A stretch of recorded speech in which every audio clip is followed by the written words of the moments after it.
நாங்கள் புதுசாக பாடுறோம் இல்லையா? Correct correct. கொஞ்சம் குரல் வேறு மாதிரி இருக்கும். ஆமாம்.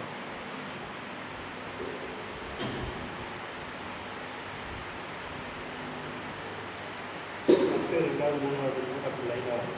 ஆமாம், அதான் பிளான் பண்ணிட்டு தான் வந்தேன். இப்போது லைனாக பாட்டு வரலாம் இனிமேன்ட்டு. நடுவில் அது நீங்கள் அதுக்கு கொஞ்சம் இன்னும் ஸ்ட்ராங் பண்ணீங்க.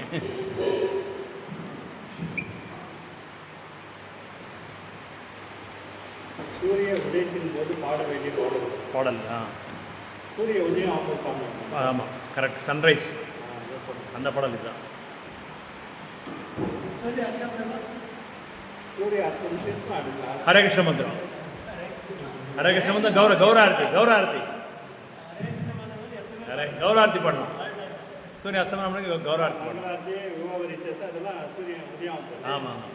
இப்போ இது வந்து ஈவினிங், அதான் இங்கே பார்க்கலாம். ஆமாம் சரி சார். எப்பவும் சூரிய அஸ்தமனம் கௌராரத்தி பாடுறாங்க, டைரி பாடுறாங்க. ஹரே கிருஷ்ணா. பக்தினோ டாக்கர் மகாராஜ் பாடின பாடல் இது. அருணோதய கீர்த்தன். இந்த பாடல் பேர் அருணோதய கீர்த்தன். கீதாவளி என்ற ஒரு பொருளை வந்து எடுத்துருக்கிறது இது. அதை பாடலாம் இன்னைக்கு. ஹரே கிருஷ்ணா.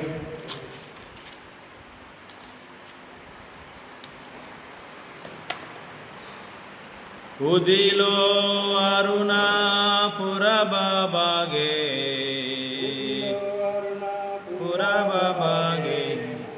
ಉದಿಲೋ ಅರುಣಾಪುರ ಬಾಬಾಗೆ ವಿಜಮನಿ ಗೋರಾಮನಿ ಜಾಗೆ ಭಕ್ತ ಸಮೂಹ ಲೋಯ ಸಾತೆ गेला नागारा ब्राजे ततई बजल कोलो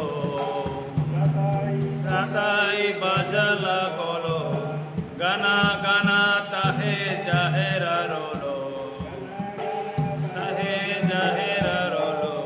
प्रेमा दल दल सोनारांगा शरणे नुपुर भजे मुकुंद माधव यादव हरि बोले न बोलो रे वंदन बोरी मिच्छे निदा बसे गेलो रे रति दिवस शरीर सजे ये मन दुर्लभ मानव देहो पाया की कौरो बावन के हो ये बेना बजिले यशोदा सुता चारम पोरी बलजे उदित तपन होइले आस्था दिन गेल बोली होइबे व्यस्ता तबे के नोये आलस होये ना बजा हृदय राजे जीवन अंतिय जन हसा ताते नाना विधा विपदबा नमश्राय कोरी जगने तुम्ही ताकाह आपन कजे जीवेर कल्याण साधन काम जगत असिये मधुर नाम अविद्यतिमिर तापन रूपे हृद गगन विराजे कृष्ण नाम शुद्धि कोरियपा जुराव भक्ति विनोद प्राण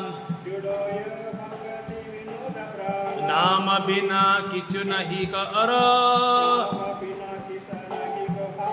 चौद भुवन माझे हे उदिलार नपुर बागे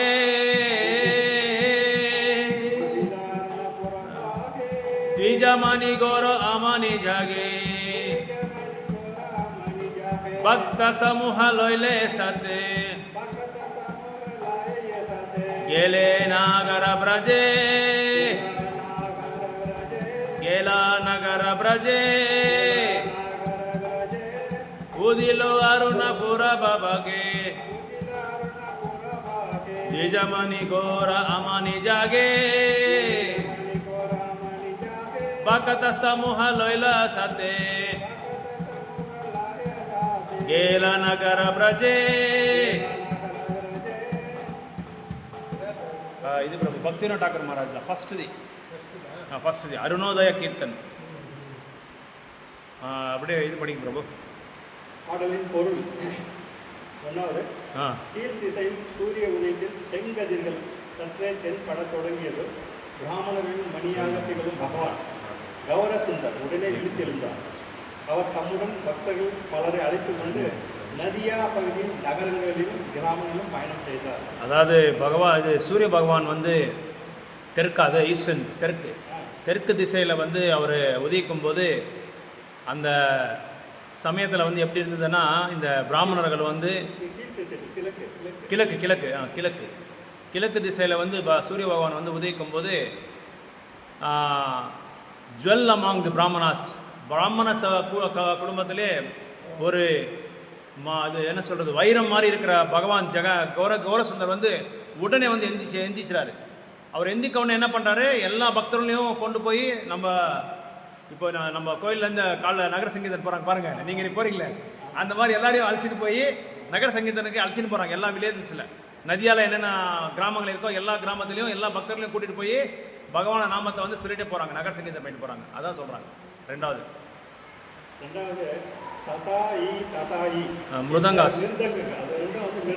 மிருதங்கோட சவுண்டு யஜாஸ் என்கின்ற பெரிய கரதாளமும் சப்தமும் கரதாளம் சப்தமும் இணைந்தது. பகவானும் கௌரங்கரின் பொன்னிற திருமேனி பகவத் பிரேமையில் சிறிது நடுக்கமுற்றது. அவரது பாத சலங்கையும் மென்மையாக ஒளி எழுப்பியது. ஸோ இங்கே மிருதங்க பற்றி, கர்த்தாரை பற்றி, அப்புறம் வந்து கீர்த்தனை பற்றி சொல்லிட்டு இருக்காங்க. அப்புறம் கௌரங்காவோட அந்த தங்கமான அந்த உருவத்தை பற்றி சொல்கிறாங்க. அந்த வந்து ஸ்லைட்டாக என்ன ஆகுது, பகவானோட பிரேமையை அடைகிற மாதிரி அந்த சவுண்டு வருதுன்றாங்க. மிருதங்காவோட சவுண்டு தத்தாய் தத்தாய்னா மிருதங்கா சவுண்டு. அப்புறம் வந்து பெரிய பெரிய கர்த்தால் நம்மக்கிட்ட இருக்குன்னு நினைக்கிறேன், பெரிய கர்த்தால் இவ்வளோ பெருசாக இருக்கும் கர்த்தால், சிம்பிள்ஸு, பெரிய சிம்பிள்ஸு, அதோட சவுண்டு. அப்புறம் கீர்த்தன் வந்து அந்த சமயத்தில் வந்து கீர்த்தன் பண்ணுறாங்க. அப்புறம் கௌரங்காவோட அந்த மால்டன் கோல்டு ஃபார்ம், அதாவது தங்க என்ன சொல்றது, கலருக்கு என்ன சொல்கிறீங்க, புன்னிற திருமேனி. அந்த திருமேனியில், அந்த தங்க திருமேனியில் இருக்கிற பகவானை வந்து இங்கே அந்த உருவத்தை வந்து அந்த ஸ்லைட்டாக என்ன ஆகுது, அப்படியே கொஞ்சம் அப்படியே பகவானோட பிரேமையை கொடுக்குற மாதிரி நம்மளுக்கு வந்து அந்த கொலுசோட சத்தம் கேட்குது பாருங்க, ஜல் ஜல் ஜல் ஜல்னு அந்த சவுண்டு கேட்குது அவரோட இது பார்த்த உடனே, அந்த உருவத்தை பார்த்த உடனே.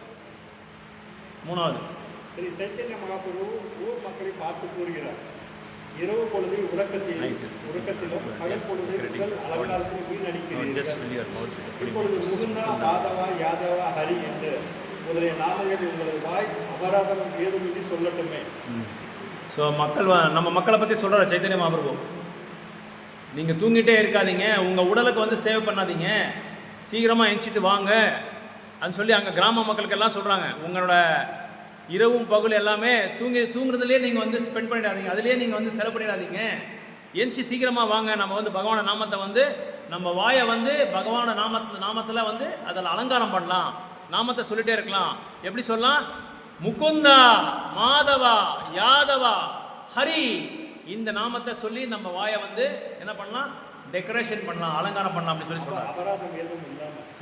அது சொல்லியிருக்காங்களா, வித்தவுட் அஃபென்ஸ், அது ரொம்ப இம்பார்ட்டன்ட்டு, அபராதம் இல்லாமல் சேன் பண்ண சொல்கிறாங்க. Correct, okay, very good.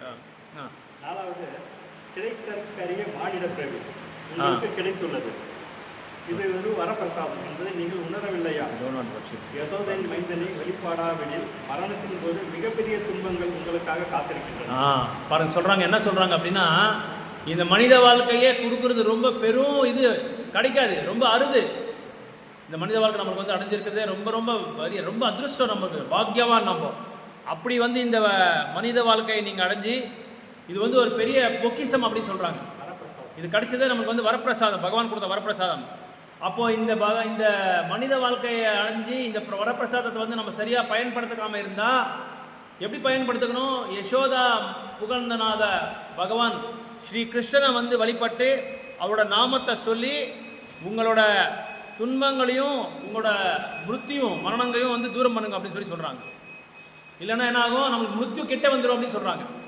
மிருத்யும் துன்பங்களும் மிருத்யும் வந்து கிட்ட வந்துடும் அப்படின்னு சொல்லி சொல்கிறாங்க. எப்போ யசோதானந்தனை வந்து நம்ம வந்து அவரை வந்து ஆராதனை பண்ணாமல், அவரை உபாசனை பண்ணாமல், அவரை நாமத்தை சொன்னாமல் இருந்தால் நம்மளுக்கு என்ன கிட்ட வருது? மிருத்யு மரணம் கிட்ட வருது அப்படின்னு சொல்லி சொல்கிறாங்க.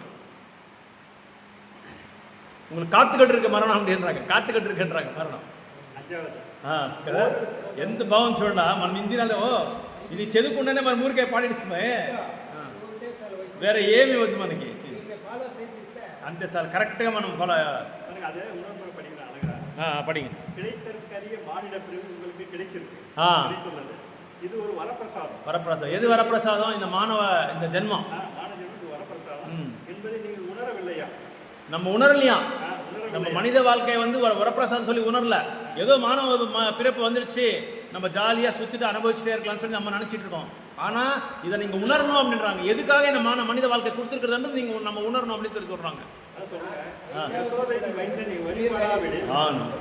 மரணத்தின் போது மிகப்பெரிய துன்பங்கள் உங்களுக்கு காத்திருக்கு. எப்போ யசோதா நந்தனா அவரை வந்து நம்ம வந்து வழிபடலன்னா துன்பம் வந்து நம்மளை காத்துக்கிட்டு இருக்கு அப்படின்றாங்க. అరుమియా కుడుతారు, అరుమియా లేదు. భక్తి నోటాకర్ బాగా సుమా అవరు చాలా బాగా రాస్తారు వాళ్ళు నరతం దాస్ డాక్టర్ వాళ్ళంతా చాలా బాగా రాస్తారు. அஞ்சாவது இன்னும் நல்லா இருக்கு. எவ்வளோ இருக்கு பாருங்க. ஒவ்வொரு தக்குவா இது பாகவதம்ல சொல்லப்பட்டிருக்கு.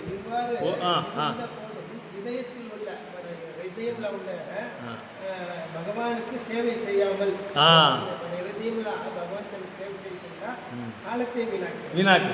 அப்போ என்ன சொல்கிறாங்க? இந்த மனித வாழ்க்கையை கொடுத்துட்டு நீங்கள் உங்கள் வாழ்க்கையை வந்து வீணாக்காதீங்க. ஒரு நாளும் சூரியன் உதிக்கிறது, சூரியன் வந்து அஸ்தமானம் பண்ணுறது வந்து நம்மளோட மரணத்துக்கு வந்து நம்ம கிட்ட நெருங்கிட்டு இருக்கோம். அதனால் இதயத்தில் பகவானை என்றைக்குமே நீங்கள் வந்து என்ன பண்ணுவீங்க? ஆராதனை பண்ணி அவரை வந்து என்றைக்குமே வந்து சேவை பண்ணுங்கள், அவருக்கு தொண்டு பண்ணுங்கள். இல்லைன்னா என்ன ஆகும்? ஒரு நாளும் நம்ம வந்து என்ன ஆகும்? சூரியன் அஸ்தமானம் ஆகிறது உதிக்கிறது வந்து நம்ம வந்து கவுண்ட் ஆகுது, நம்மளோட டேஸ் கவுண்ட் ஆகுது, நம்ம நாள் வந்து கவுண்ட் ஆகுது. எதுக்கு?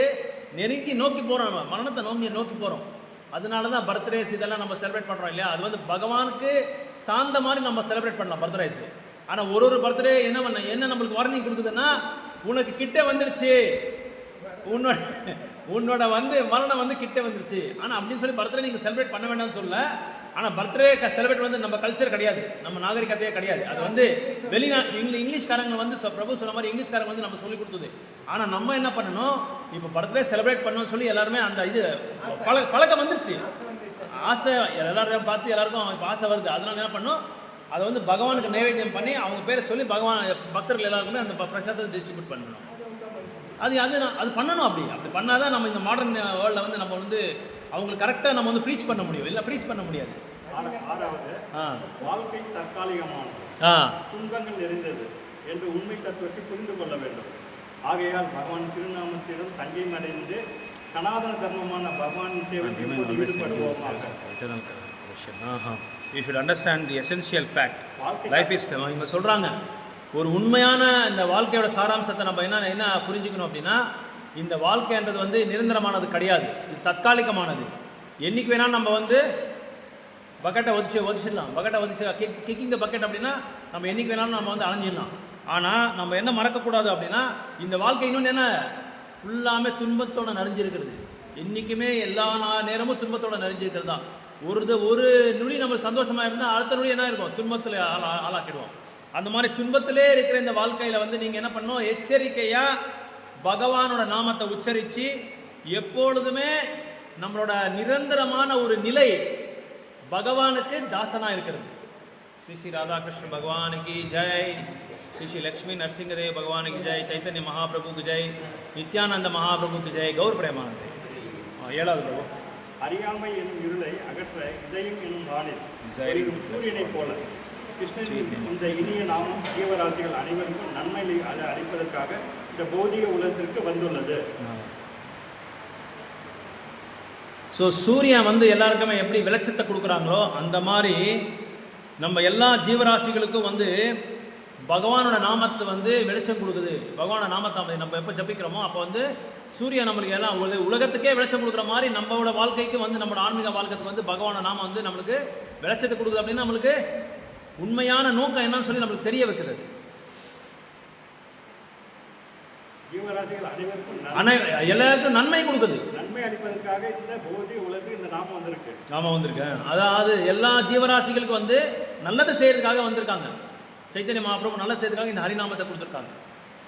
8வது, கிருஷ்ணரின் திருநாமம் என்னும் அமிர்தத்தை பருகி பக்தி வினோட்டாகரின் பிராணனை திருப்திப்படுத்துங்கள். 7 உலகங்களும் திருநாமத்தை தவிர தலை சிறந்தது வேறு எதுவுமே இல்லை. பாருங்க என்ன சொல்றாங்க பாருங்க. பகவானோட நாமத்தை வந்து அமிர்தத்தை மாதிரி நம்ம குடிக்கணுமா. பகவானோட நாமத்தை வந்து அமிர்தத்தை மாதிரி நம்ம குடிச்சிட்டு பக்தி வினோட்டாகர் மகாராஜ் இருக்காருங்க இல்லையா, அவரை அந்த ஆத்மாவை வந்து திருப்திப்படுத்துங்க. அப்போ தான் அவர் திருப்தி அடைவாரா. பக்தி வினோட்டாகர் மகாராஜ் இந்த பாடின பாடர் எழுதின பாடின இருக்காரு அவர், அந்த பக்தர் வைஷ்ணவர். அவர் எப்போ திருப்தி அடைவார் அப்படின்னா அந்த நாமத்தை எப்போ நம்ம வந்து அமிர்தத்தை குடிக்கிற மாதிரி நம்ம பகவான நாமத்தை வந்து சுத்த நாமத்தை நம்ம சொன்னால் அப்போ தான் அவர் திருப்தி அடைவார். அப்போ என்ன ஆகுது, there is nothing except the Holi name within all the 14. இந்த 14 இந்த ஈடேறி 14 லோக்கத்தில் வந்து இதுக்கு வந்து சமானமாக எதுவும் இல்லை அப்படின்னு சொல்லி சொல்கிறாங்க. நிகரானது எதுவும் இல்லை, நிகரானது எதுவும் இல்லை. கரெக்ட். ஓகே, ரொம்ப அருமையான பாடல். மீனிங் பயங்கரமாக இருக்குது. சரியான விளக்கம் கொடுக்கணும். இது இருக்கு இன்னைக்கு கிளாஸ் டைம் ஆகிடுது. அதனால அது அப்படியே சொல்லிகிட்டே போகலாம். ஒரு பிறகு அப்படி சொல்லிட்டு போயிடாச்சு. గోలోక బృందానికే పోయిడచ్చు. అవునవును చూడండి ఎంత సారాంశమో ఎస్సెన్సే ఇచ్చేసినారు ఫుల్గా దాంట్లో.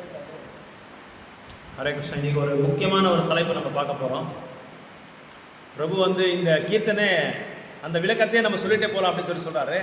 அது ரொம்ப நாள் ஆகும், ரொம்ப நேரம் ஆகாது, ரொம்ப நாள் ஆகும். அதனால் இன்றைக்கி தலைப்பு நம்ம மறந்துடுறோம். அதில் இல்லாமல் நம்ம டைம் வேறு பார்க்கணும் இல்லையா. டைம் வந்து ரொம்ப இம்பார்ட்டண்ட்டு மக்களுக்கு. கலியுகம். ஸோ இன்றைக்கி பகவத்கீதா ஃபஸ்ட்டு ஸ்லோக்காவில் ஃபஸ்ட்டு அத்தியாயத்தில் ஃபஸ்ட்டு பதத்தை வந்து நம்ம பார்க்க போகிறோம். பகவத்கீதாலே முக்கியமான ஒரு கேள்வி என்ன கேள்வின்னா, ருத்ராஷ்டிரர் கேட்ட கேள்வி தான் முக்கியமான கேள்வி. நம்ம எல்லாமே படிச்சிருக்கோம், இதெல்லாம் கேட்டிருக்கோம். ஆனால் இன்றைக்கி நான் கொடுக்குறது வந்து ரொம்ப ஒரு முக்கியமாக நிறைய ஸ்டோரிஸ் இன்றைக்கி வந்து அந்த ஸ்டோரிஸ்னால் உங்களுக்கு வந்து புரிய வைக்கிறதுக்காக முயற்சி பண்ணேன் நான். பகவானோட அருளான, குருவோட அருளான ஒரே ஒரு ஃபஸ்ட்டு சொல் என்னென்ன பகவத்கீதாவில் திருத்தராஷ்டிரவாச்சா அப்படின்னு சொல்லி சொல்கிறாங்க. திருத்தராஷ்டிரவாச்சா அப்படின்னா நம்ம முதல்ல திருத்தராஷ்டிரர் என்ன பேசுகிறாரு, திருத்தராஷ்டிரர் போய் பேசுகிறாரு, என்ன பேசுகிறாரு, அதுக்கு முன்னாடி திருத்தராஷ்டிரா அப்படின்னா என்னன்னு சொல்லி நம்ம புரிஞ்சுக்கணும். திருதா அப்படின்னா டிட்டர்மினேஷன் சொல்லி சொல்கிறாங்க.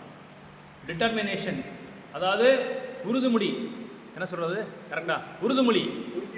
உறுதிமொழி ஒரே இதில் இருக்கிறது. நான் எப்படியாவது நான் பகவானை அடைய போகிறேன், நான் பகவான் நாமத்தை சொல்ல போகிறேன், பக்தர்கிட்ட சாங்கியத்தை பண்ண போகிறேன், ஒரே உறுதிமொழியாக இருக்கிறது. அதுதான் டிட்டர்மினேஷன் சொல்கிறாங்க. அந்த உறுதிமொழியை தான் திருதா என்ற ஒரு பதத்துக்கு வந்து மீனிங். அது ராஷ்டிரா அப்படின்னா ஜமீன், லேண்ட். இந்த லேண்ட் முக்கியமாக பூமியை வந்து ராஷ்டிரா அப்படின்னு சொல்லி சொல்லுவாங்க. திருத்தராஷ்டிரா அப்படின்னா அவர் ஒரே உறுதிமொழியாக இருக்கார். என்ன, எதுக்காக? பூமியை ஆள்றதுக்காக. அது அவரோட பேர். ஸோ இவர்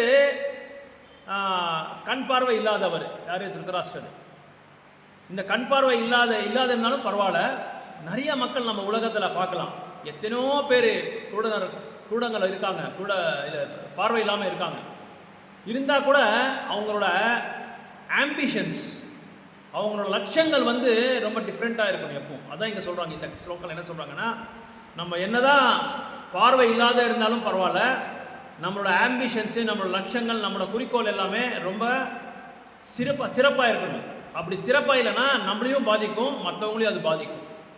இங்கே திருதராஷ்டிரர் பண்ண என்ன, அவர் பணியாற்றினது என்ன ஒரு செயல் அப்படின்னா, அவருக்கும் பாதிப்பு வந்தது, மற்றவங்களுக்கும் பாதிப்பை கொடுத்துட்டாங்க. அவர் ஒருத்தர்னால என்னாச்சு அப்படின்னா அது போர் வரைக்கும் போயிடுச்சு, பெரிய போர் வரைக்கும், குருக்ஷேத்திர மாதிரி பெரிய போர் வரைக்கும் போயிடுச்சு. ஸோ அதை தான் இங்கே சொல்கிறாங்க, பகவத்கீதையில் என்ன சொல்கிறாங்க அப்படின்னா, இந்த அத்தியாயத்தை பேர் கூட விஷாத யோகா அப்படின்னு சொல்லி சொல்கிறாங்க. விஷாத யோகா அப்படின்னா துன்பத்தில் கூட யோகா.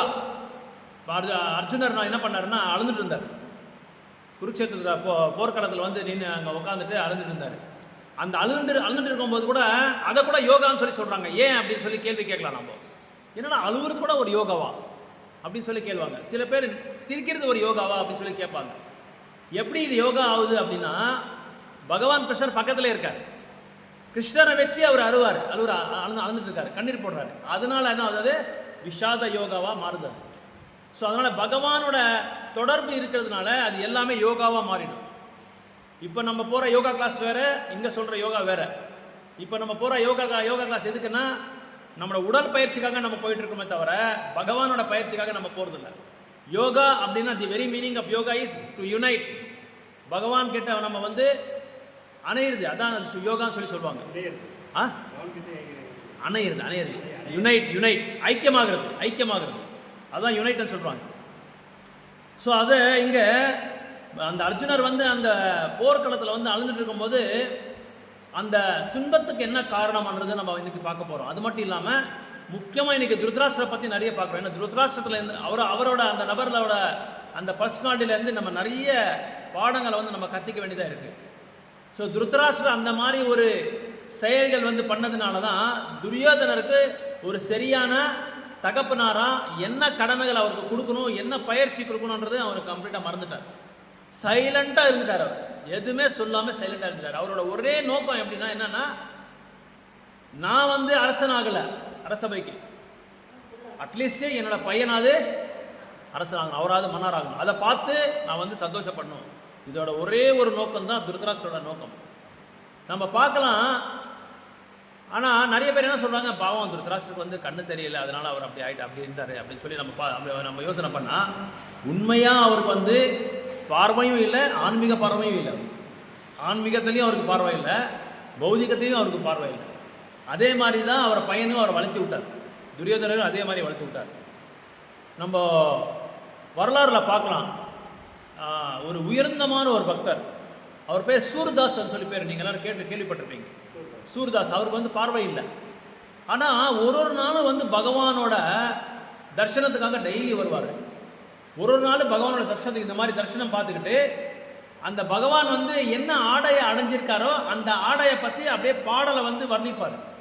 ஒரு காவியமே எழுதுவார். அப்படியே கண்ணு இல்லை இருந்தாலும் அவர் என்ன ஆடையை அடைஞ்சிருக்காரு, என்ன நட்டு நகல்லாம் போட்டிருக்காரு, எந்த கோலத்தில் இருக்கு, எந்த கோலத்தில் இருக்காரு, அதை அப்படியே ஒரு பாடலாக எழுதுவாங்க. இப்போ நம்ம பாடணுமே அந்த மாதிரி ஒரு பாடலாக பாடுவார் சூர்தாஸ். அதே மாதிரி பாடுவார். ஒரு நாளும் டிஃப்ரெண்ட் சாங்ஸ்.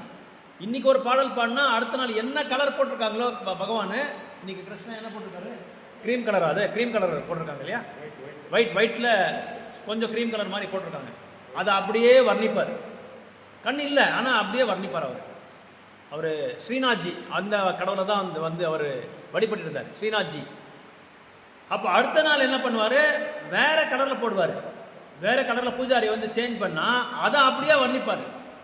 இப்படி ஒரு நாளும் அந்த பகவான் வந்து என்னென்ன ஆடைகள் அடைஞ்சிருக்காங்களோ அதுக்கு தகுந்த மாதிரி வர்ணனை கொடுப்பார் பகவானை பற்றி. ஸ்ரீநாத்ஜி ஒரு டெய்லி ஒரு பாடல், தர்சனத்தை பற்றி ஒரு பாடல் இப்படி எல்லாம் வர்ணிக்காரு. கிருஷ்ணன் வந்து ஃப்ளூட் வச்சிருக்காங்க, கிருஷ்ணன் வந்து வைஜெயந்தி மாலையை போட்டிருக்காரு, அவரோட உடல் வந்து நீலமேக ஷியாமத்தில் இருக்குது, அப்புறம் அவரோட முடி எல்லாமே கர்லி ஹேராக இருக்குது, அப்புறம் அவர் வந்து கம்மல் போட்டிருக்காரு, இந்த மாதிரி இது மீன் மாதிரி இருக்கிற கம்மல் போட்டிருக்காரு, இந்த மாதிரி அப்படியே வர்ணனை கொடுப்பார் பகவான் பற்றி. ஒரு நாள் என்ன பண்ணார் பூஜாரி, இவரை எப்படியாவது ஒரு என்ன பரீட்சை பண்ணும் அப்படின்னு சொல்லி துணியே போடாமல் விட்டார் பகவானுக்கு. ஆடையே போடாமல் வெறும் பூ அலங்காரத்தில் மட்டும் அப்படியே அவர் வந்து அலங்கரிச்சிட்டார் பகவானை. என்ன பண்ணுறாரு பார்க்கலாம் சூரதாஸ் அப்படின்னு சொல்லி பார்த்தார். அப்போ சூரதாஸ் வந்தார். அந்த சூரதாஸ் என்ன பண்ணார் அப்படின்னா, அந்த ஆடையே போடாமல் அந்த பூ அலங்காரத்தில் எப்படி இருப்பார் கிருஷ்ணன்றது அதையும் வர்ணிக்கிறார். அப்போ அங்கே இருக்கிறவங்களுக்கெல்லாம் அற்புதம், ஆச்சரியமாயிடுச்சு. எவ்வளோ உண்மையான ஒரு ஆத்மா இவர், பகவான் மேலே இந்த அளவுக்கு அவருக்கு வந்து பற்று இருக்கு. பகவானை வந்து அவர் கண்ணால் பார்க்கல, உணர்வோடு பார்க்குறார், அந்த பிரேமையோட பார்க்குறார், அந்த பாவத்தோட பார்க்கறதுனால அவருக்கு பகவானே அந்த அறிவை கொடுத்துருவார். சில பேருக்கெல்லாம் என்ன ஆகுது அப்படின்னா, ஃபோட்டோகிராஃபிக் நாலேஜ் நல்லா இருக்கும். அப்புறம் வந்து கேட்கவே அவங்க வந்து என்ன பண்ணுவாங்கன்னா, அவங்க புரிஞ்சுக்கிட்டு அந்த செயலை வந்து பணியாற்றிடுவாங்க. அமெரிக்காவில் ஒருத்தர், இவர் நம்ம பக்தரோட ஒருத்தர், பாம்பேயில் ஒருத்தர் இருந்தார். அவரோட ஃப்ரெண்டு வந்து லாயர், இவர் லாயராக இருந்தார். அந்த லாயருக்கு வந்து கண்ணு தெரியாது, ஆனால் கோர்ட்டுக்கு போவார். நிறைய கேசஸ் வரும் அவங்களுக்கு, ஃபுல்லாக கிளைண்ட்ஸ் வருவாங்க. அவங்க அவங்க அந்த ரிப்போர்ட் சொன்ன உடனே, அந்த ஃபேமிலி ட்ரீ அதை பற்றி எல்லாமே சொன்ன என்ன கேஸ்ன்னு சொன்ன உடனே அவர் புரிஞ்சுட்டு, இந்த செக்ஷனில் இந்த இருக்குது, நீங்கள் போகலாம், நாளைக்கு நாங்கள் நீங்கள் கோர்ட்டுக்கு வந்து நேராக வந்துருங்க அப்படின்னு சொல்லுவாங்க. அந்த அளவுக்கு அவருக்கு அந்த ஹியரிங் டேலண்ட்டு, அந்த கேட்குற அந்த சிரவணம் பண்ணுற அந்த டேலண்ட் அவங்களுக்கு இருந்ததுனால என்ன கேஸ் இருந்தாலும் டேக்கப் பண்ணுவாங்க. அவங்க உடனே டேக்கப் பண்ணிவிட்டு எல்லா கேஸும் ஜெயிச்சுட்டு வர, ஒரு கேஸ் தவிர எல்லா கேஸும் ஜெயிச்சுடுவார். இங்கே நம்ம என்ன பார்க்கணுன்னா, அந்த கண் இல்லைன்னா கூட நம்மளுக்கு பரவாயில்ல. இப்போது கண் இல்லாத ஜீவிங்க எத்தனையோ பேர் நம்ம பார்க்கலாம். டைட்டனில் நீங்கள் போனால் எல்லாமே ஊனமாக இருக்கிறவங்க தான் அங்கே இருக்காங்க. ஆனால் இருந்தாலும் அட்டகாசமாக வேலை செய்கிறாங்க. ஆனால் அவங்க பௌதிகத்துக்கு வேலை செய்கிறாங்க. அங்கே தான் ஒரு வித்தியாசம். அஃப்கோர்ஸ் நம்ம பண்ண வேண்டியதாக இருக்குது. நம்ம உடலை வந்து நம்ம காப்பாற்றிக்கணும்னா நம்ம பண்ணணும், பேலன்ஸ் பண்ணிக்கிட்டு அதுக்கு தகுந்த மாதிரி நம்ம ஆன்மீகத்தையும் நம்ம வந்து ஆன்மீகத்தையும் ஈடுபடணும். ஆனால் இங்கே எப்படி இவர் அந்த அட்வொகேட் வந்து ஒரு உண்மையாக அவர் அந்த கேஸெல்லாம் எடுத்து வந்து கேஸெல்லாம் வின் பண்ணிட்டார். ஒரு கேஸ் கூட அவர் வந்து அவரோட லைஃப்பில் தோல்வி வந்ததே கிடையாது. இங்கே பாம்பேல. அப்போ என்னாச்சு அப்படின்னா, இங்கே என்ன புரிஞ்சுக்கணும் அப்படின்னா, நம்மளோட ஆம்பிஷன்ஸ் வந்து கரெக்டாக இருக்கணும், நம்மளோட லட்சியங்கள் வந்து கரெக்டாக இருக்கணும். நம்மளை கண்ணு பார்வை இல்லைன்னா கூட பரவாயில்ல, நம்மளோட லட்சியங்கள் நல்லா இருக்கும். அந்த லட்சியங்கள் நல்லா இருந்தால் நம்மளையும் பாதிக்காது, நம்ம குழந்தைங்களையும் பாதிக்காது, மற்றவங்களை வந்து யாரையும் வந்து அது பாதிக்காமல் பார்த்துக்கிறது தான் உண்மையான ஒரு நம்மளோட லட்சணம். அது உண்மையான நம்மளோட அந்த குவாலிட்டி நம்ம வந்து நம்ம வளர்த்தணும். ஸோ இப்படி திருதராஷ்டிரர் என்ன பண்ணார், தன்னோட குழந்தைக்கு மேலே, தன்னோட பையன் மேலே இல்லாத ஒரு பற்றை வந்து வளர்த்துக்கிட்டார். அது வளர்த்துக்கிட்டனால என்னாச்சுன்னா, அவங்க குழந்தைகள் எல்லாருமே அழிஞ்சிட்டாங்க. கடைசியில் யார் ஒருத்தர் கூட இல்லாமல் எல்லாரையும் அழிஞ்சிட்டாங்க. ஸோ இதில் நம்ம என்ன செய்யணும் அப்படின்னா, ஒரு உண்மையான தகப்பனார் வந்து குழந்தைங்களுக்கு எப்படிப்பட்ட ஒரு பயிற்சி கொடுக்கணுன்றதை வந்து நம்மளுக்கு வந்து ஒன்று புரிய வைக்கணும். இதில் ப்ரைமரி டியூட்டிஸ், செகண்டரி டியூட்டிஸ், ரெண்டு விதமான ஒரு கடமைகள் இருக்குது. பிராதமிகமான ஒரு செயல்கள் வந்து இருக்குது, அதுக்கப்புறம் ரெண்டாவது டியூட்டிஸ் என்ன பண்ணுறதுன்னு இருக்குது. அது வந்து நான் சொல்கிறேன். இப்போ இங்கே இன்னொருத்தர் என்ன பண்ணுறாருன்னா, யூஎஸில் ஒரு பெரிய கிரிமினல் அட்வொகேட். அந்த கிரிமினல் அட்வொகேட் வந்து ரொம்ப ஃபேமஸ்ஸு, நிறைய பணக்காரன். எப்படி பணக்காரன் ஆகிட்டார் அப்படின்னா, ஒரு பெரிய குற்றவாளி இருந்தார் அமெரிக்காவில். அவர் பேர் சொன்னாலே எல்லாருக்குமே தெரியும், அந்த அளவுக்கு ஒரு குற்றத்தை செஞ்சுருக்கார். அப்பேற்பட்ட ஒரு குற்றவாளி என்ன பண்ணுறாரு அப்படின்னா, அவர் என்ன குற்றம் பண்ணாலும் அவர் கவர்மெண்ட் கிட்ட மாட்டவே மாட்டார். எல்லாரையும் மர்டர் பண்ணியிருக்காரு, அசாசினேஷன் பண்ணியிருக்காரு, திருடி இருக்காரு, பாம்பு பிளாஸ்ட் பண்ணியிருக்காங்க, எல்லாம் பண்ணியிருக்காங்க. ஆனால் என்னைக்கு உண்மையாக நடந்துருக்குறது இதெல்லாம், நான் சொல்கிறது கட்டுக்கதை கிடையாது. இது ஒரு 40-50 வருஷத்துக்கு பின்னாடி இதெல்லாம் நடந்துருக்குது. அப்போ இவரை பிடிக்கிறதுக்கே முடியல. ஏன் பிடிக்கிறதுக்கு முடியலன்னா, இவர் பின்னாடி இந்த கிரிமினல் வக்கீல் ஒருத்தர் இருக்கார். இந்த வக்கீல் இருக்கிறதுனால அவர் எதை செஞ்சாலும் இவர் வந்து என்ன பண்ணுவார், அதுக்கு தகுந்த மாதிரி ஒரு செக்ஷனை கொடுத்து அவரை காப்பாற்றிடுவார். அதனால இவருக்கு எவ்வளோ வேணாலும் இவருக்கு பணத்தை கொடுத்துட்டே இருப்பார். அந்த பணத்தை இவர் வாங்கிட்டே இருப்பார். இவரே ஒரு பெரிய குற்றவாளி. அவர் சம்பாதிச்ச பணம் எல்லாமே குற்றத்தில் வந்திருக்கிற பணம். அந்த பணத்தை என்ன பண்ணுவார், இந்த வக்கீலுக்கு வந்து கொடுத்துட்டே இருப்பார். அவர் வந்து நல்ல பெரிய பணக்காரர் ஆகிட்டார். அவனுக்கு ஒரு பையன் இருந்தார். அந்த பையன் என்ன பண்ணுறான்னா, அந்த பையனை வந்து போகிறது வந்து ஒரு 50-60 லட்சம் அந்த காரில் தான் போய் அவனை வந்து ட்ராப் பண்ணுவார். அப்புறம் எல்லா என்னென்னு சொல்கிறது, கேட்ஜெட்ஸ் எல்லாமே கையில் இருக்கும். காஸ்ட்லியஸ்ட் வாட்ச்சு, காஸ்ட்லியஸ்ட் ட்ரெஸ்ஸு அவங்க போடுறது, ஷூஸே வந்து பல லட்சக்கணக்கான ஷூஸு. எங்கேருந்து வந்துருக்குது பணம் எல்லாமே? குற்றவாளிலேருந்து வந்துருக்கிறது, அவங்க அப்பா சம்பாதிக்கிறது. சரி, இவர் இன்டர்வெல் டைமில் எல்லாருமே உட்காந்துருப்பாங்க, பசங்க எல்லாமே உட்காந்துருப்பாங்க. எந்த பையன் பார்த்தாலும் இவனை வந்து இதை பண்ணுறது, கேலி பண்ணுறது. இவன் குற்றவாளிக்கு, உங்கள் அப்பா வந்து குற்றவாளிக்கு வந்து சாயம் பண்ணிட்டு இருக்காரு, குற்றவாளிக்கு ஹெல்ப் பண்ணுறாரு, அவங்ககிட்ட பணம் சம்பாதிச்ச பணம் இல்லாமல் அவன் பையன் அனுபவிச்சுட்டு இருக்கான், இவன் நீ அனுபவிச்சுட்டு இருக்கான்னு சொல்லி அவன் பிடிச்சி கேலி பண்ணுறது. ஒரு நாள் தவறாமல் அந்த இன்டர்வெல் டைமில் இவன் வந்து இதே தான் வேலை, எல்லா பசங்களும் இதே தான் வேலை.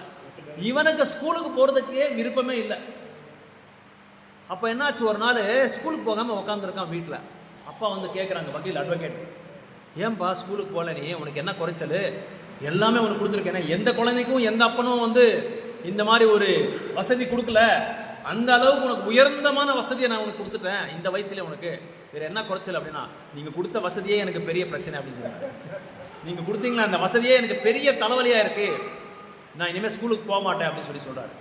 ஏன்பா இப்படி சொல்கிறேன் அப்படின்னு சொல்லி கேட்டால், எல்லா குழந்தைங்களும் எல்லா ஃப்ரெண்ட்ஸும் என்னை வந்து கேலி பண்ணுறாங்க, என்னை வந்து விமர்சனம் பண்ணுறாங்க, நீ வந்து குற்றவாளிக்கு சப்போர்ட் பண்ணுற, நீ குற்றவாளியை வந்து ஜெயிலில் போடுற குற்றவாளியை வந்து நீ ஹெல்ப் பண்ணிட்டு என்ன பண்ணுற, எல்லாருக்குமே வந்து அவன் எல்லா விஷயங்களும் அவன் பண்ணுற குற்றத்துக்கு எல்லாமே நீ வந்து ஹெல்ப் பண்ணிட்டு இருக்க, நீ சப்போர்ட் பண்ணுற, அதனால் நான் வந்து இனிமேல் ஸ்கூலுக்கு போக மாட்டேன். அப்போ இவருக்கு அப்போ தான் புரிஞ்சுக்கிறாரு, அப்போ தான் இவருக்கு ரியலைஸ் ஆகுது, இத்தனை நாள் என்ன கொள்கை, எவ்வளோ வந்தாலும் சம்பாதிக்கலாம், அது எந்த வழியில் வருதோ தெரியல, ஒரு நல்ல வழியில் வருதோ கெட்ட வழியில் வருதோ, ஆனால் பணத்தை வந்துட்டே இருக்கணும், ப்ராப்பர்ட்டியை வாங்கிட்டே இருக்கணும், இந்த மாதிரி பணக்காரம் ஆகிட்டே இருக்கன்ற அந்த மாதிரி ஒரு கொள்கையில் இருந்தார் இவர். அவன் பையன் சொன்ன உடனே ஒரு மாற்றம் வந்துருச்சு. அவர் உடனே என்ன பண்ணார், அடுத்த நாள் ப்ரெஸ் ரிப்போர்ட்ஸ் எல்லாரையும் கூப்பிட்டு, போலீஸையும் கூப்பிட்டு, இன்டெலிஜென்ஸ் பியூரோ எல்லாரையும் கூப்பிட்டு, இந்த மாதிரி ஒரு குற்றவாளி, இவன் பண்ணாத குற்றமே இல்லை, இவனை உடனே வந்து ஜெயிலில் போடுங்க அப்படின்னு சொல்லி இவரே வாலண்டரியாக கொடுத்துட்டார். எந்த அட்வொகேட்டை வந்து சப்போர்ட் பண்ணி ஹெல்ப் பண்ணி அவரை வந்து கவர்மெண்ட்லேருந்து தப்பிக்க வச்சாரோ அந்த வக்கீல இப்போ என்ன சொல்கிறாரு, கூப்பிட்டு எல்லாருக்கும் சொல்லிட்டார், இன்ஃபர்மேஷன் கொடுத்துட்டார். அந்த பையனால் உடனே அவனை பிடிச்சி எல்லாம் உள்ளே போட்ட உடனே அவன் பெரிய ரவுடி. அவன் என்ன பண்ணா, அவர் இந்த அட்வொகேட் எங்கே இருக்காரோ இவன் போகிற வழியில் டக்குன்னு எல்லாருக்கும் இன்ஃபர்மேஷன் கொடுத்தான், இவனை சாம்பல் ஆக்கிடுங்க இந்த வக்கீலன்னு சொல்லி. ஆனால் அதை சாம்பல் இவர் அந்த என்ன பண்ணார், அந்த கேங் அனுப்பிச்சு இவனை துரத்தி விட்டு இவனை என்ன சேஸ் பண்ணி அவனை அடிச்சு அவனை கொண்டுட்டாங்க, வக்கீலே கொண்டுட்டார். ஆனால் இவர் வந்து ஒரு பெரிய விஷயத்த பண்ணிட்டார். போகிறதுக்கு முன்னாடி தன்னோட குழந்தைக்கு வந்து முதல்ல என்ன ஒரு வசதி கொடுக்கணுமோ அந்த வசதி கொடுத்ததுனால அந்த வசதிக்கு அந்த குழந்தை வந்து என்னாச்சு, அதுக்கு வந்து சரியாக ஈடுபடல, உண்மையான வாழ்க்கையில் என்னன்னு சொல்லி கொடுக்கல, தெரியல அவருக்கு. ஆனால் ரெண்டாவது விஷயமா என்ன சொன்னோம், என்ன குழந்தைங்களுக்கு என்ன கொடுக்கணும் அப்படின்னா, அந்த நான் ஒரு எக்ஸாம்பிளை செட் பண்ணி, ஒரு தகப்பனார் வந்து ஒரு தந்தை வந்து பையனுக்கு தான் கரெக்டாக இருக்கணும், முதல்ல தான் கரெக்டாக இருந்தால் தான் தன்னோட குழந்தைங்களை அவர் சொல்கிறதுக்கு ஒரு இது வருது, அவருக்கு ஒரு உரிமை வருது. இப்போனா நீ முதல்ல கரெக்டாக இருப்பா, அப்புறமா நான் கரெக்டாக இருக்கிறேன்னு பாருங்க குழந்தைங்க. இப்போ இருக்கிற குழந்தைங்களும் அப்படி தான், நீ கரெக்டாக இருக்கிறியா எனக்கு சொல்கிறியே, நீ கரெக்டாக இருக்கிறியா அப்படின்னு சொல்லி கேட்பாரு. அப்போ நம்ம கரெக்டாக இல்லைன்னா என்ன, இது நம்ம அந்த சொல்கிற அந்த உரிமை நம்மளுக்கு போயிடும். இந்த கேள்வி அவர் கேட்டதுனால இவர் உடனே என்னாச்சு, ரியலைஸ் ஆகிட்டார். அவர் தன்னை அறிந்து என்ன பண்ணாங்க, அந்த குற்றத்தை எல்லாமே அவருக்கு ஒப்படைச்சிட்டு அவரும் வந்து அவர் வந்து உடலை விட்டார்.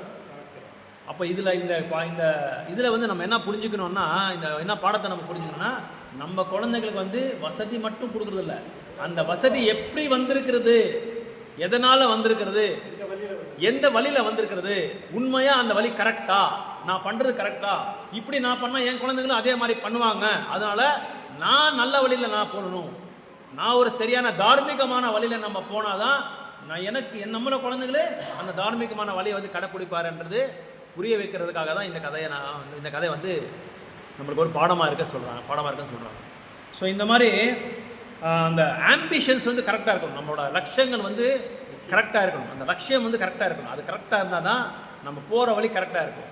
நம்ம லட்சியமே கரெக்டாக இல்லைன்னா என்ன ஆகும், போகிற வழியிலாம் தப்பாக தான் போகும், ரிசல்ட்ஸ் வந்து கரெக்டாக சரியாக இருக்கும். அதான் அதுக்கு ஆம்பிஷன்ஸ்க்கு வந்து தமிழில் வந்து டிரான்ஸ்லேஷன் வந்து லட்சியம் அப்படின்னு சொல்லுவோம். லட்சியம் அது குறிக்கோள்னு கூட நம்ம சொல்லணும், அது கூட கரெக்டு தான். ஸோ இப்படி அந்த திருதராஷ்டிரர் வந்து சைலண்டாக குருடனாகவே இருந்தார், வாழ்க்கை எல்லாமே குருடனாக இருந்துட்டு, துரியோதனர் எந்த தப்பு செஞ்சாலும் என்றைக்குமே வந்து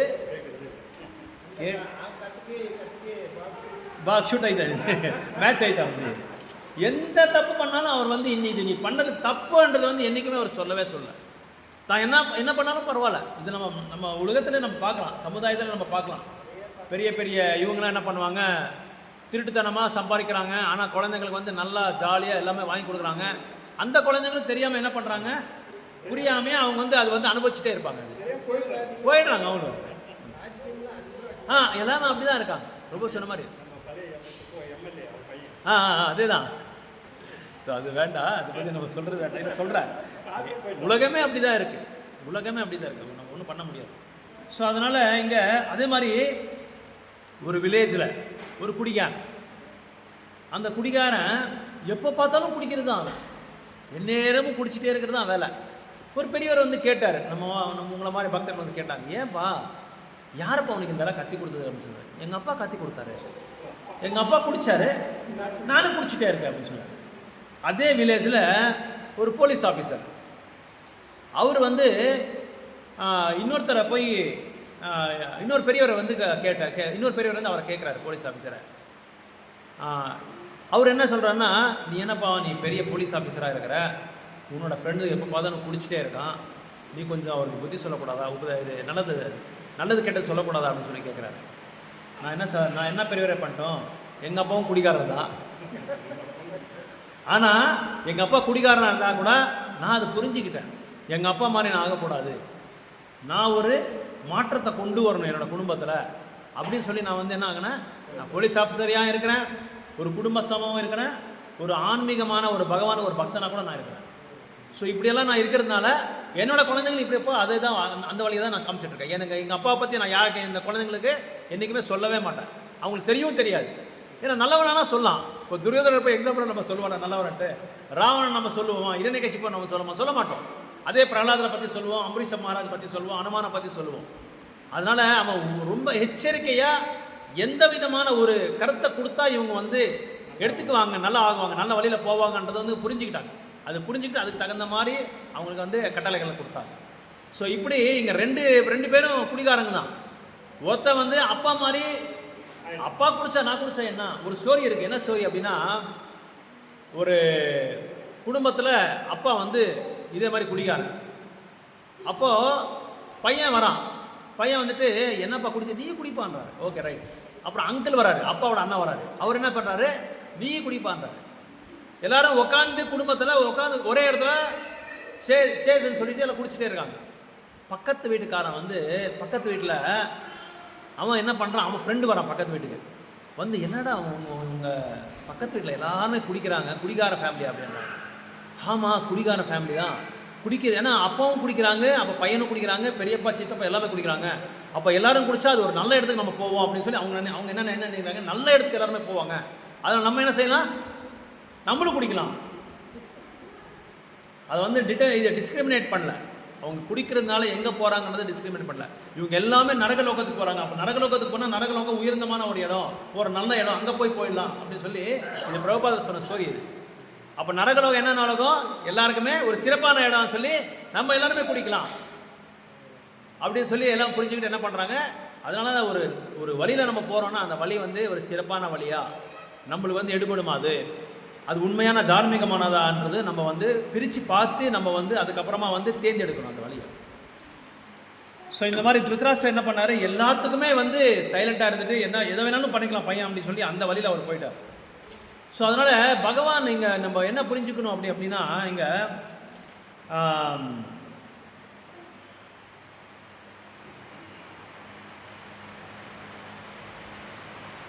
சாணக்கியர் ஒரு நீதி சொல்கிறார். சாணக்கிய நீதியில் நம்ம எல்லாருமே கேட்டிருப்போம், அடிக்கடி பிரபுபாதர் வந்து சாணக்கியரோட அந்த மேற்கோள் காமிக்கிறாரு. அங்கே ஒரு ஸ்லோகா சொல்லியிருக்காரு சாணக்கியர், பிராத்தயுத பிரசங்கம், மத்தியமா ஸ்ரீ பிரசங்கம், ராத்திரி சௌர பிரசங்கம் அப்படின்னு சொல்லி இங்கே சொல்லியிருக்காரு. அப்படின்னா என்ன அர்த்தம் அப்படின்னா, காலையில் வந்து நம்ம என்ன செய்யணும், ஜூதம் ஆடணும் அப்படின்னு சொல்கிறாங்க. ஜூதம் அதான் டயஸ் ஆடுறாங்க இல்லை அவங்க, அதை ஆடணும்னு சொல்கிறாங்க. அது வந்து பிராத்தயுதா காலையில் பண்ணணும். மத்தியமா ஸ்ரீ பிரசங்கா, மத்தியானம் நம்ம என்ன பண்ணணும், பெண்களை பற்றி நம்ம பேசணும்.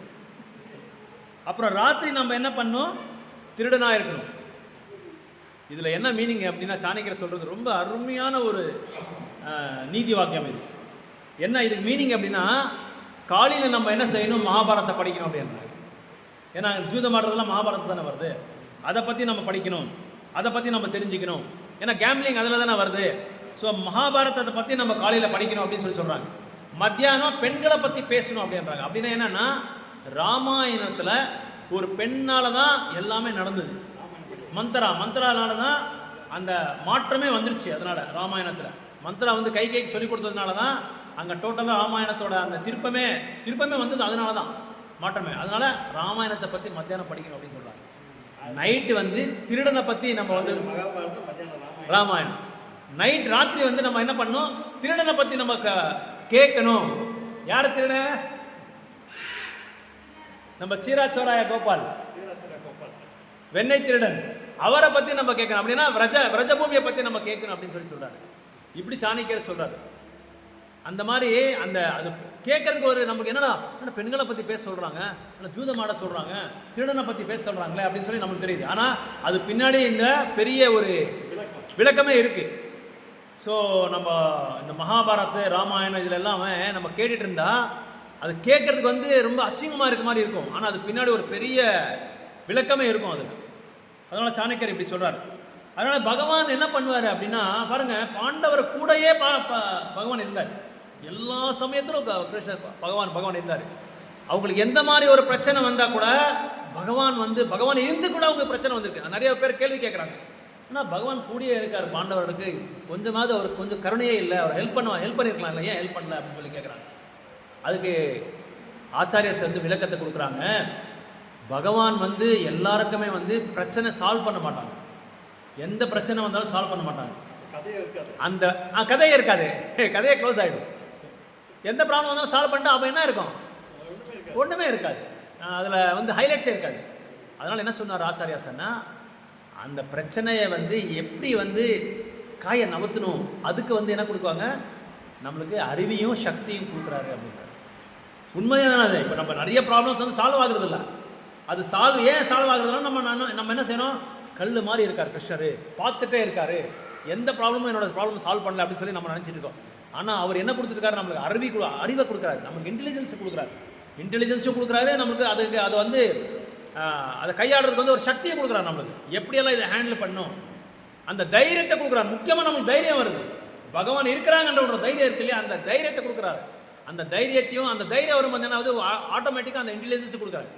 அது ஆட்டோமேட்டிக்காக நம்ம வந்து ஹேண்டில் பண்ணிகிட்டே போயிடுவோம். எப்படி சால்வ் பண்ணுமோ அந்த மாதிரி சால்வ் பண்ணுவோம். அதே மாதிரி தான் பாண்டவர் கூட எல்லா ப்ராப்ளமும் எல்லா ஒரு துன்பத்தையும் அவர் வந்து ஃபேஸ் பண்ணாங்க. எப்படி ஃபேஸ் பண்ணாங்கன்னா, பகவான் கொடுத்த அந்த தைரியத்தினால, பகவான் கொடுத்த அந்த சக்தினால, பகவான் கொடுத்த அந்த இன்டெலிஜென்ஸ்னால, அந்த அறிவினால என்ன பண்ணாங்க, எல்லாமே ஈஸியாக சால்வ் பண்ணி கொடுத்துட்டாங்க. அதனால் என்றைக்குமே பகவான் வந்து யாரோட ப்ராப்ளம் வந்து சால்வ் பண்ணுறது இல்லை. இது வந்து நம்ம புரிஞ்சுக்கணும். நிறைய பேர் வந்து பகவானை வந்து நிந்திக்கிறாங்க.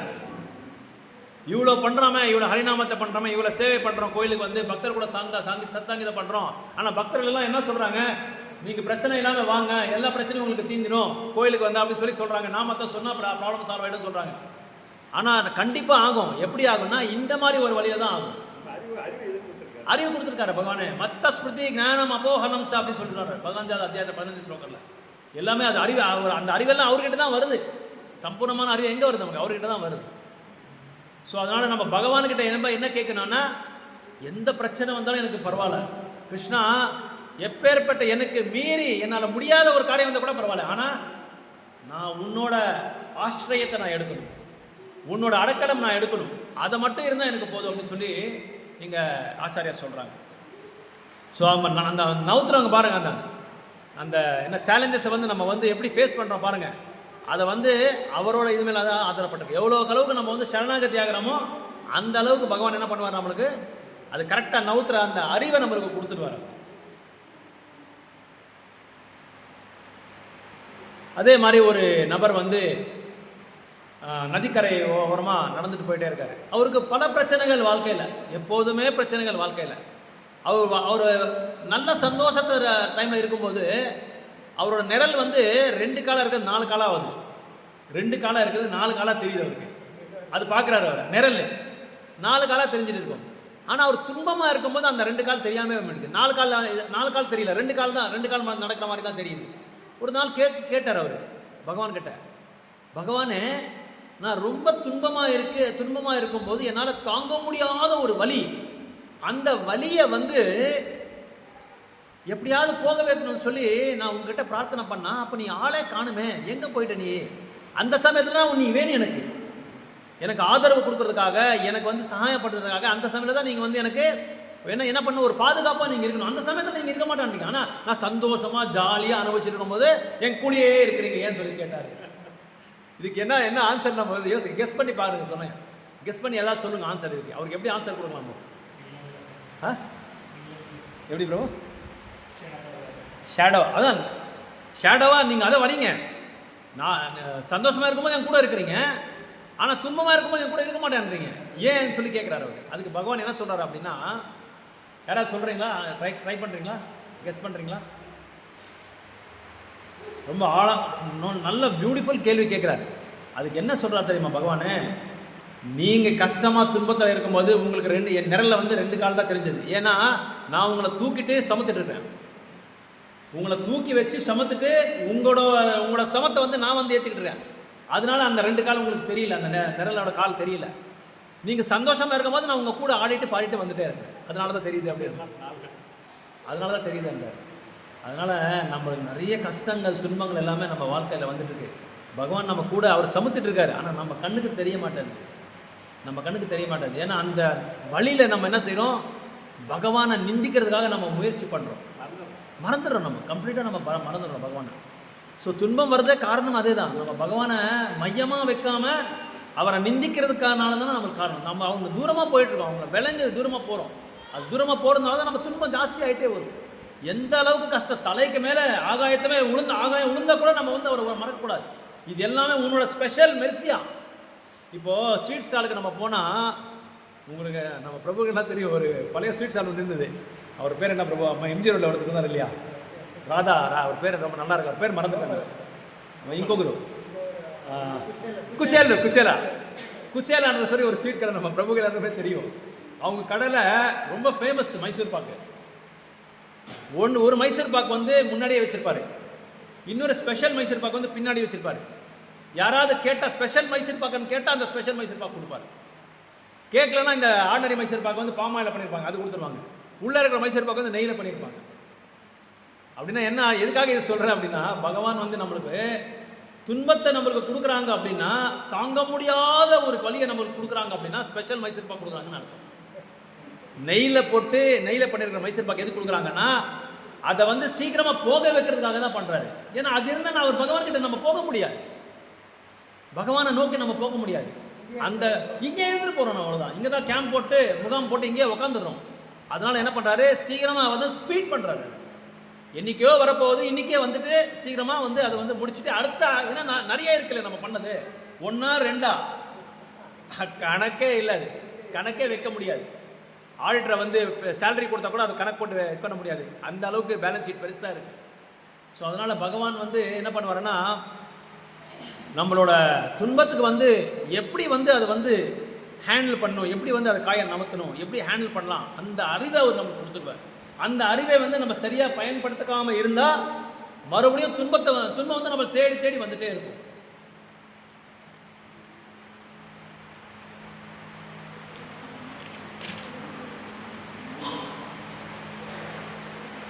ஸோ அந்த குற்றவாளி பற்றி நான் சொன்னேன் இல்லை உங்களுக்கு, அந்த குற்றவாளி பையன் இவன் என்ன பண்ணா, அப்பா வந்து இறந்துட்டார். அப்பா இறந்த உடனே இவர் ஆர்மியில் போய் சேர்ந்துட்டார், ராணுவத்தில் போய் சேர்ந்துட்டார். பையன் போய் ராணுவத்தில் சேர்ந்துட்டு யூஎஸுக்கும் ஜப்பானுக்கும் அந்த டைமில் போர், உங்களுக்கு எல்லாம் தெரியாது. அந்த சமயத்தில் இந்த ஃபைட்டர் பிளேன்ஸு போர் பண்ணுற இந்த ஏரோப்ளைன் எல்லாமே ஜப்பானுக்கு அமுச்சு விட்டாங்க. போய் ஜப்பானில் வந்து நீங்கள் பிளாஸ்ட் பண்ணிடுங்க, அங்கே போட்டு ஜப்பான் இருக்கிற எல்லாமே அழிச்சிடுங்க அப்படின்னு சொல்லி அமுச்சு விட்டார் அவர். இங்கே 2 பிளேன் இருக்குது, அந்த 2 பிளேன் வந்து ரிப்பேர் ஆகிருக்கு. அந்த 2 பிளேனில் இவரோட பையன் இருக்கான், இந்த குற்றவாளி வக்கீல் இருக்கான்ல, அந்த வக்கீலோட பையன். அந்த பிளேனோட பைலட் அவனும் அவனோட ஃப்ரெண்டு. அதை வந்து 2 ரிப்பேர் பண்ணிட்டு உட்காந்துருக்காங்க. அந்த சமயத்தில் ஜப்பானோட 10 ஃபைட்டர் பிளேன் வருது. இது வந்து இவங்களை எப்படியாவது அழிச்சிடலாம்னு சொல்லி அமெரிக்கா நோக்கி வருது. இவங்க 2 பேர் தான் களத்தில் இருக்காங்க. 2 பேரும் என்ன பண்ணுறதுன்னு புரியல. 2 வழி தான் இருக்குது. ஒன்று பிளேனை விட்டு ஓடி போயிடணும், இல்லை உயிர் போனாலும் பரவாயில்ல போராடணும். அதை வச்சுட்டு என்ன பண்ணுறதுன்னு சொல்லி பார்த்தாங்க. 2 பேரும் இது நிர்ணயம் பண்ணிட்டாங்க, நம்ம உயிர் போனாலும் பரவாயில்ல, நம்ம நாட்டை காப்பாற்றணும், முதல்ல நாட்டை காப்பாற்றுறதுக்காக எது வேணாலும் பண்ணலான்னு சொல்லி அந்த பிளேனை வச்சு அவங்கள மோத பார்க்குறாங்க. அப்போ இவன் ஃப்ரெண்ட் என்னாச்சுன்னா ஒரு 2 பிளேனை வந்து ஒரு சுற்றி இது பண்ணிடுறான், பிளாஸ்ட் பண்ணிடுறான் அந்த அமெரிக்கன் பிளேனை. இன்னும் ஒரு 6 பிளேன் இருக்குது. அது சுட்டு இது பண்ண உடனே இவனுக்கு பயம் வந்துடுச்சு. இவங்களை மோதி நோக்கி வராரு, இவன் வந்து விட்டு ஓடி போயிட்டான். ஆனால் இவன் என்ன பண்ணான், என்ன ஆனாலும் பரவாயில்லன்னு சொல்லி இன்டெலிஜென்ஸாக பகவான்கிட்ட ப்ரே பண்ணி அந்த 6 பிளேனையும் சுட்டு வந்து பிளாஸ்ட் பண்ணிவிட்டு திரும்பி ரிட்டர்ன் பண்ணிட்டான். இவனோட சிலையை வந்து சிகாகோவில் இன்னைக்கு கூட இருக்குது. சிகாகோவில் அவனோட சிலையை வச்சு இவனுக்கு வந்து நம்ம பாரத ரத்னா அவார்டு கொடுக்குறாங்க இல்லையா, நம்ம இதில் இது என்ன இது பரம் வீர சக்ரா, அந்த அவார்டு கொடுப்பாங்க ராணுவத்தில். அந்த அவார்டு அவனுக்கு கொடுத்துருக்காங்க அமெரிக்காவில். அந்த பையனுக்கு, அந்த குற்றவாளி வக்கீல் இருக்கான்ல அந்த பையனுக்கு. இது எதுக்காக சொல்கிறான்னா, அந்த மாதிரி ஒரு செயலில் வந்து நம்ம ஆன்மீகத்தில் செய்யணும். நம்ம உயிரே போனால் கூட நம்ம பக்தி தொண்டை, நம்ம சாதனை வந்து நம்ம விடக்கூடாது. ஆனால் நம்மளுக்கு அவார்டு தேவையில்லை, அவார்டு ரிவார்டு தேவையில்லை. நம்மளோட சாதனை நம்மளுக்கு கரெக்டாக இருந்தால் பகவான் என்ன பண்ணுவார், தூயமான பக்தி தொண்டு நம்ம பண்ணால் நம்மளுக்கு கிளேஷாக்னி ஆகிடும். கிளேஷாக்னி சுபத்ரா இதில் போட்டிருக்காங்க பாருங்கள். இது அருமையான ஒரு போர்டு. இது யார் கொண்டது பிரபு, நீங்கள் தானா? அருமையான இதுதான் பக்திக்கு 9 விதமான ஸ்டேஜஸ், 9 நிலைகள். இது எப்போ நம்ம தூயமான பக்தி தொண்டு நம்ம பண்ணுறோமோ அப்போ என்ன ஆகுது, கிளேஷாக்னி. கிளேஷா அப்படின்னா 3 கிளேஷங்கள், அத்தியாத்மிக், அதிதைவிக், அதிபௌத்திக். இந்த கிளேஷங்கள் எல்லாமே நீ அப்படின்னா அதை வந்து சுட்டு சாம்பல் ஆக்கிடும் எப்போ தூயமான பக்தி தொண்டு நம்ம பண்ணும்போது. அதே மாதிரி சுபதா அப்படின்னா மங்களகரமான விஷயங்கள் எல்லாமே வந்து நம்மளை தேடி வந்துடும். நம்மளால் முடியாத காரியங்கள் எல்லாமே பக்தியில் நம்ம வந்து தூயமான பக்தி தொண்டு செய்யும்போது எல்லாமே மங்களகரமான விஷயங்களை வந்து தேடி நம்மளை வரும். நம்ம தேட அவசரம் இல்லை, அதே தேடி நம்மளை வரும், நம்மளை நோக்கி வரும். ஸோ அந்த மாதிரி தன்னை நாட்டுக்காக அவர் இது பண்ணதுனால அவருக்கு அமெரிக்கன் ஹீரோன்னு சொல்லி பேர் கூட வந்தது. அப்புறம் அந்த இடத்துக்கு கூட அந்த ஏர்போர்ட் கூட அவர் பேர் தான் வச்சுருந்தார், அந்த பையன், அவனோட பையனோட பேர். அப்போ அந்த பையன் வந்து எவ்வளோ தெளிவாக ஒன்றொன்னா யோசனை பண்ணி அனலைஸ் பண்ணி பரிசீலனை பண்ணி எதை நம்ம பண்ணணும், எதை பண்ணக்கூடாது, எந்த செயலை பண்ணால் நம்ம வந்து பகவானை நோக்கி போகலாம், எந்த செயல் பண்ணால் நம்ம பகவான் நம்மளுக்கு அடைய முடியாதுன்றது எல்லாமே யோசனை பண்ணி பார்த்துருக்கான். அந்த மாதிரி இன்டெலிஜென்ட் பர்சன்ஸாக நம்ம இருக்கணும் அப்படின்னு சொல்லி சொல்கிறாங்க ஆச்சாரியஸ். கடைசியில் அவன் செஞ்ச நல்ல விஷயம் நல்லதாயிடுச்சு. Correct, exactly. ஸோ லீடர்ஸ்ன்றவங்க வந்து ரெஸ்பான்சிபிளாக இருக்கணும் அப்படின்னு சொல்கிறாங்க. சமுதாயத்தை வந்து கைட் பண்ணுறவங்க, கோயிலில் வந்து ஆச்சாரியஸாக இருக்கிறவங்க, கோயிலில் இருக்கிற மேனேஜர்ஸு, கோயிலில் இருக்கிற பிரசிடென்ட்ஸு, கோயிலில் இருக்கிற பக்தர்கள், இவங்க எல்லாமே என்ன பண்ணணும், எக்ஸாம்பிளாக இருக்கணும். ஒரு எக்ஸாம்பிளராக இருக்கணும். மற்ற பக்தர்களுக்கு வந்து ஒரு சரியான வழி காமிக்கிறதுக்காக அவங்க வந்து என்ன பண்ணணும், கௌடிய வைஷ்ணவாச்சாரியாஸ் என்னென்ன எல்லாம் நமக்கு சொல்லி கொடுத்துருக்காரோ அந்த வழியை விட்டு வேற எந்த வழிக்கும் போகக்கூடாது அப்படின்னு சொல்லி சொல்கிறாங்க. அதாவது ஸ்பெக்குலேஷன் பண்ணக்கூடாது, நம்ம மனசுக்கு தோன்ற மாதிரி நம்ம சொல்லக்கூடாது. கீர்த்தன்ஸ் அவ்வளோதான். அதாவது இந்த பக்திக்கு தேவையான அந்த வழிமுறைகளும் அப்படிதான். அவங்க என்ன சொல்லியிருக்காங்களோ, ஏன்னா அவங்க வந்து பயிற்சி பண்ணியிருக்காங்க, அதில் பயிற்சி பண்ணி அனுபவப்பட்டு பகவானை அடைஞ்சிருக்காங்க அவங்க. அதனால தான் அந்த வழியை தான் நம்ம வந்து கடைப்பிடிக்கணும். மற்ற எந்த வழியும் இல்லாமல் அந்த வழியை கடைப்பிடிச்சா திருத்ராஷ்டிரர் மாதிரி நம்ம ஆக மாட்டோம், அர்ஜுனர் மாதிரி நம்ம ஆகுவோம். ஸோ அர்ஜுனரை வச்சு கிருஷ்ணர் நம்மளுக்கு இதெல்லாம் பாடத்தை சொல்லிக் கொடுக்குறாங்க.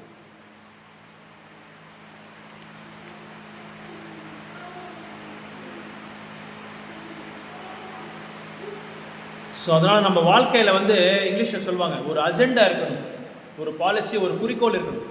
அந்த குறிக்கோளை வச்சு தான் நம்ம வந்து வாழ்க்கையை நடத்தணுமே தவிர சும்மா இந்த என்ன சொல்கிறாங்கன்னா, ஒரு நபர் வந்து பயங்கரமாக கார் ஓட்டுவான், ஃபஸ்ட் கிளாஸ் டிரைவர், அவன் எல்லாம் எக்ஸ்பர்ட்டு டிரைவிங்கில். அவன் ஒரு இதில் போயிட்டுருக்கான், ஒரு சாலையில் போயிட்டுருக்கும்போது அவனுக்கு கரெக்டாக ரூல்ஸ் அண்ட் ரெகுலேஷன்ஸை ஃபாலோ பண்ணி அந்த ரெட் லைன் பார்த்து எல்லோ லைன் பார்த்து எல்லாமே கரெக்டாக ஃபாலோ பண்ணிட்டு இருக்கான். போயிட்டே இருக்கான். பக்கத்தில் இருக்கிற ஃப்ரெண்டு கேட்குறான், எங்கடா போகிற நீன்னு சொல்லி கேட்குறான். நான் எங்கே போகிறேனோ என்ன போகிறேனோ அதை வந்து கேட்காது. நான் கரெக்டாக டிரைவிங் பண்ணுறேன், நான் கரெக்டாக ரூல்ஸை ஃபாலோ பண்ணுறேன், ஆனால் எங்கே போகிறது மட்டும் எனக்கு கேட்காது. அப்படின்னு என்ன அர்த்தம், எங்கே நம்ம போய் சேரணுமோ எங்கே போகணுமோ அதே தெரியாது அவனுக்கு. தெரியாமல் டிரைவிங் மட்டும் நல்லா பண்ணிட்டு இருக்கான், கரெக்டாக டிரைவிங் பண்ணுறான். ஆனால் டெஸ்டினேஷன் இல்லை, குறிக்கோள் இல்லை. வாழ்க்கையில் குறிக்கோள் இல்லாமல் டிரைவ் பண்ணிட்டு போயிட்டே இருக்கான். அவன் பாட்டு போயிட்டு இருக்கான். என்ன பிரயோஜனம்? இந்த எலி மாதிரி, எலி என்ன பண்ணுவோம், உணவை தேடி தேடி தேடி போயிட்டே இருக்கும். எங்கே போகணும்னு சொல்லி அதுக்கு தெரியவே தெரியாது, ஆனால் போயிட்டே இருக்கும். எப்போ பார்த்தாலும் அங்கே அங்கே சரு சரு சரு போயிட்டே இருக்கும். அந்த மாதிரி நம்ம வாழ்க்கையை வந்து எலி மாதிரி நம்ம வந்து வச்சுக்கூடாது. ஒரு கொள்கையாக இருக்கணும், ஒரு குறிக்கோளாக இருக்கணும். அந்த குறிக்கோளை அது வந்து ஃபெயிலியர் ஆகுதோ சக்ஸஸ் ஆகுதோ அது வந்து பகவானோட இது, அது அவர் பார்த்துக்குவார். ஆனால் சரியான கொள்கையில் ஆச்சாரியாஸ் வைஷ்ணவாச்சாரியாஸ் எப்படி போனாங்களோ அந்த கொள்கையை நோக்கியே நம்ம போகணும்னு சொல்லி சொல்கிறாங்க.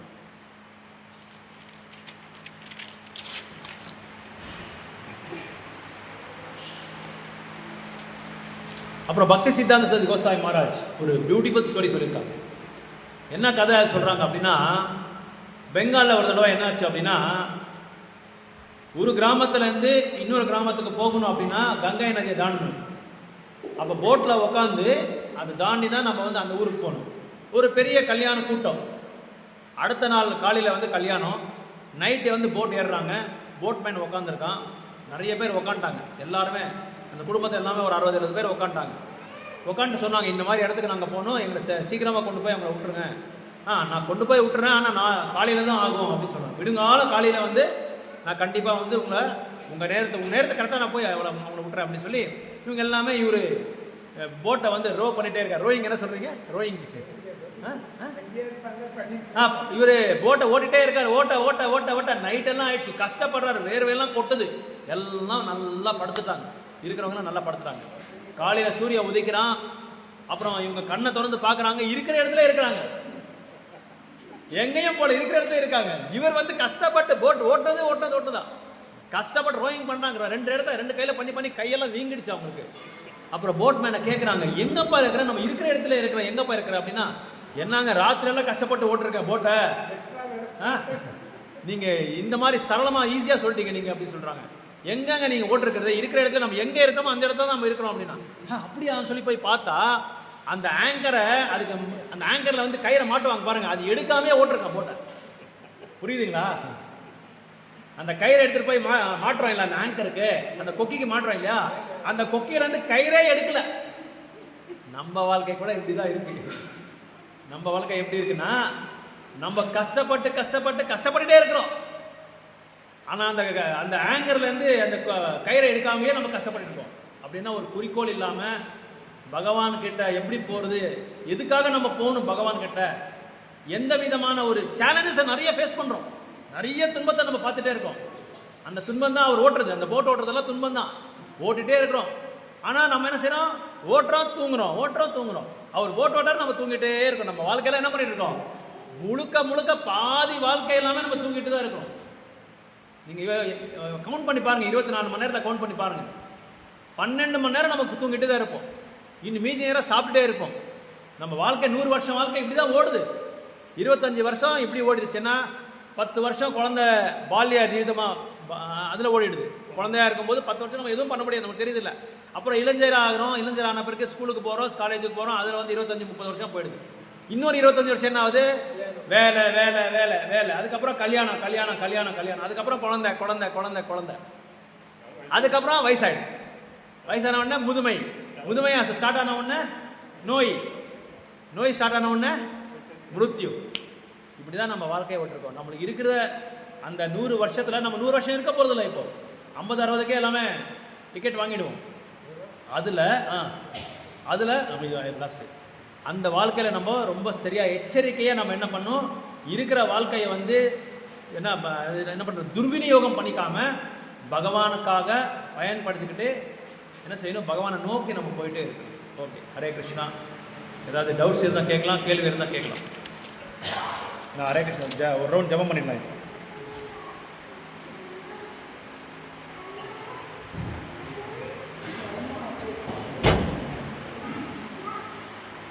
ஸோ கடைசியில் பகவான் என்ன ஒரு பாடத்தை நம்மளுக்கு கொடுக்குறாருன்னா, நம்ம வாழ்க்கையில் நம்ம மாற்றத்தை தெரிவதுக்கு ஒரு சான்ஸ் கொடுக்குறாரு பகவான். அந்த மாற்றத்தை, அந்த சான்ஸை வந்து நம்ம பயன்படுத்திக்கலாம்னா நம்மளும் திருத்தராஷ்டிரம் மாதிரி ஆயிடும் அப்படின்னு சொல்லி சொல்கிறாங்க. మన జీవితానికి దానికి కరెక్ట్గా పొరుసమా ఇருக்கு. கண்ணிலிருந்து குருடனா இருக்கும்.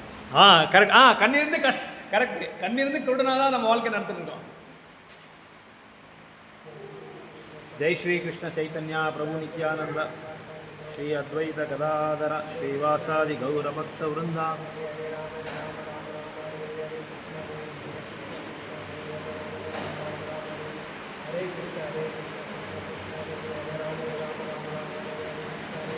மாலையில் வந்து மாலை வாங்கிக்காங்க. மாலை இருக்கு என்கிட்ட.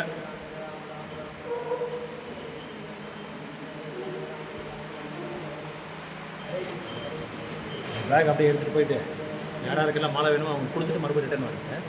வேணும்னா அவ்வளோ வாங்கிக்கோங்க. யாராருக்கிலே கொடுத்துரு. ஓகோ இந்த மிருதாங்க நீங்கள் பலராமர் தூக்கி ஆமாங்க மேலே வச்சுருங்க. பலராமர் மிருதங்க உள்ளே வச்சுருங்க.